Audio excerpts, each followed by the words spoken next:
उम्मीद करते हैं आप सब बहुत अच्छे होंगे। दोस्तों कल मेरा जो है पिछला वीडियो दिखाया था आप लोगों को, खास करके शोषण और शोषण के कुछ प्रकार का भी हमने चर्चा किया था।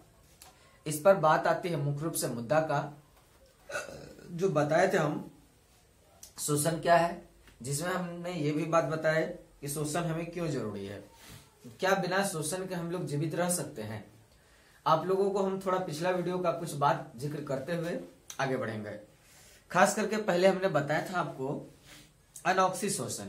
अनोक्सी शोषण में क्या क्या होता है, सारे प्रक्रम घटना मैंने एक सूत्र के माध्यम से भी बताया था, जो ग्लूकोज प्लस पायरेट अम्ल और एथिक प्लस एथो एल्कोहल यानी कि जो एथेनॉल बनता है, क्या बनता है, एथेनॉल। तो हमने सीधा सूत्र भी बताया था ग्लूकोज का C6H12O6, तो हमने बताया था फिर 2C3 उसके H4O3 गैस निकलने की जो निकलने का है प्रक्रम, इस पर भी चर्चा हुआ था। तो वो था 2C3 क्या था, 2C3H3OH plus 2CO2 plus 28 kilo calorie ऊर्जा, यहां तक तो हम बता दिए थे। इसी के साथ साथ अनोक्सी ऊर्जा में जो होता है, क्या होता है कि केवल 8 एटीपी, क्या 8 एटीपी ऊर्जा निकलता है, जबकि मनुष्य को जो है इससे अधिक ऊर्जा की आवश्यकता होती है। जितना उत्पन्न होता है उससे कहीं ज्यादा मानव को क्या होता है, इसका आवश्यकता होती है। और इतनी ऊर्जा उत्पादन करने के लिए ऑक्सीजन नहीं मिल पाती है, क्या करता, इतने ऊर्जा के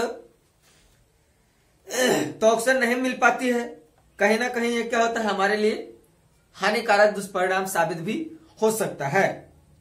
तब ऑक्सीजन की कमी में ऊतकों में ग्लूकोज की खासकर निम्नीकरण यानी लेक्टिज होता है, क्या होता है, लेक्टिज डैमेज होने लगता है।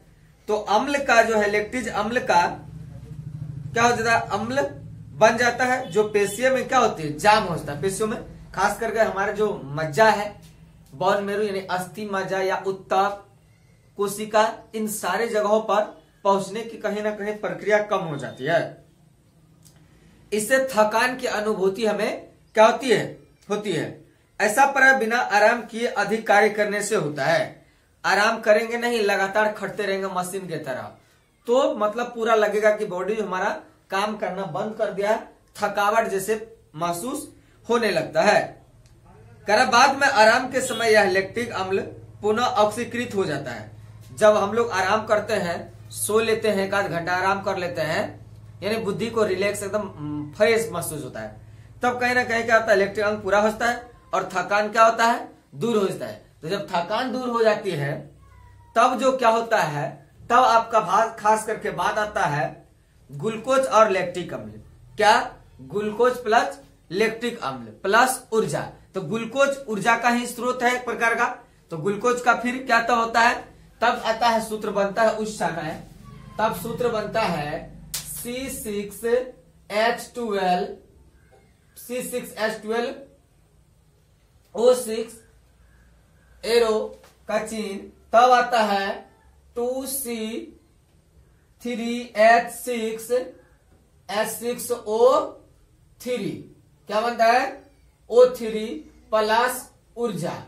इस प्रकार की प्रक्रिया हमारे थकान को क्या करता है, खत्म कर देता है। क्या करता है, थकान को खत्म कर देता है। ये तो समझ आ गया। C6H12O6 एरो 2C3H6O3 यानी ऑक्सीजन का ही ऑक्सीकरण फिर यहाँ पर कुछ माइनस चार्ज में घट जाता है। देखिए C6 ठीक वही चीज है, C6 है तो इसका आधा 3, H12 तो इसका आधा 6, O6 तो इसका 3 प्लस ऊर्जा जो हमारे शरीर को चाहिए, ऑरिजिनल विटामिन, ये तो हमारे लिए महत्वपूर्ण भूमिका निभाने कहीं ना कहीं काम करता है। तो अब आते हैं ऑक्सीशोषण। क्या पहले बताया था आपको, अनोक्सी शोषण। किसी को याद है तो बता सकते हैं, नहीं याद है तो एक बार हम बता देते हैं अनोक्सी शोषण के विषय में। यानी कि वैसा प्रक्रम या वैसा अभिक्रिया कह सकते हैं। जो जाइमेज एंजाइम के जो जाइनेज एंजाइम के प्रभाव से होता है। कैसे होता है? जो जाइनेज एंजाइम के प्रभाव से होता है तथा जिसमें ग्लूकोज के सरलीकरण के फलस्वरूप, यानी कि ग्लूकोज के सरल विधि द्वारा क्या होता है, एथिक एल्कोहल प्लस ऊर्जा उत्पन्न होती है। क्या होती है? ऊर्जा उत्पन्न होती है। कैसे? एथिक एल्कोहल से क्या होता है, एथनॉल की ऊर्जा क्या होती है, उत्पन्न होती है और किण्वन कहलाता है। किण्वन मतलब क्या? वही। तो इस प्रकार के काम चलते रहता है। तो आप लोग को अक्सर पूछ दिया जाएगा किण्वन के विषय में, तो किण्वन के विषय में भी आपको बता देना है। तो एक बार फिर से सुन लीजिए।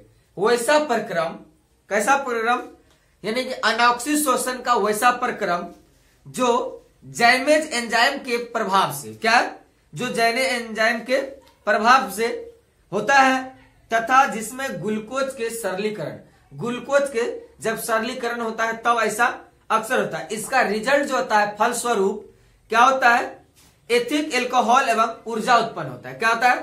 तब जाकर के किण्वन कहलाता है।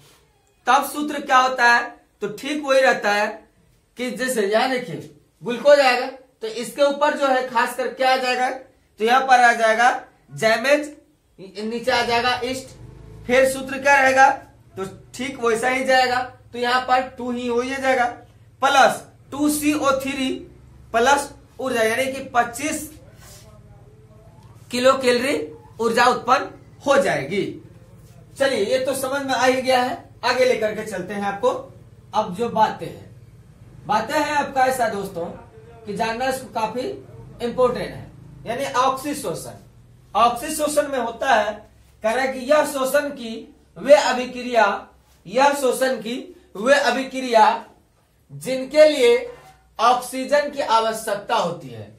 बिना ऑक्सीजन के हम जीवित ही नहीं रहेंगे, तो ऑक्सीजन की आवश्यकता है। ऑक्सीजन की आवश्यकता होती है तो ऑक्सीशोषण कहलाता है।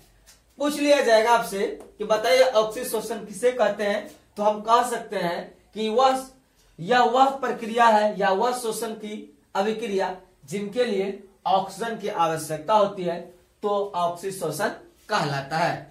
अगर पूछ दिया जाए अनऑक्सीशोषण तो क्या कीजिएगा, तो अनऑक्सीशोषण का भी हम कल बताए थे।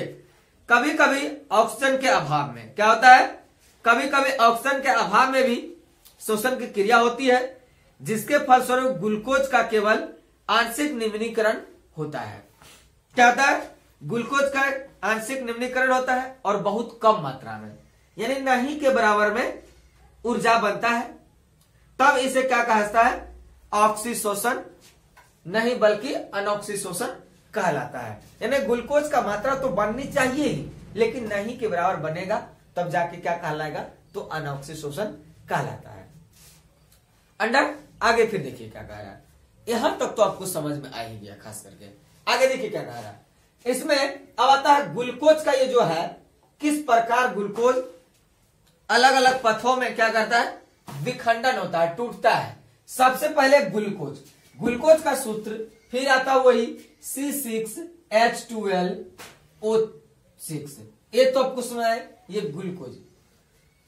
ग्लूकोज का जो है यानी 6 कार्बन के अणु 6 होना चाहिए।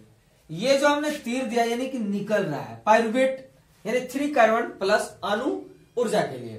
तो यह कह रहा कि यह कोशिका द्रव में कहा है, तो कोशिका द्रव में, कोशिका द्रव, कोशिका झिल्ली, माइटोकॉन्ड्रिया, लाइसोसोम, राइबोसोम, सेंट्रोसोम, ये तो मैं पहले भी पढ़ाया था आपको।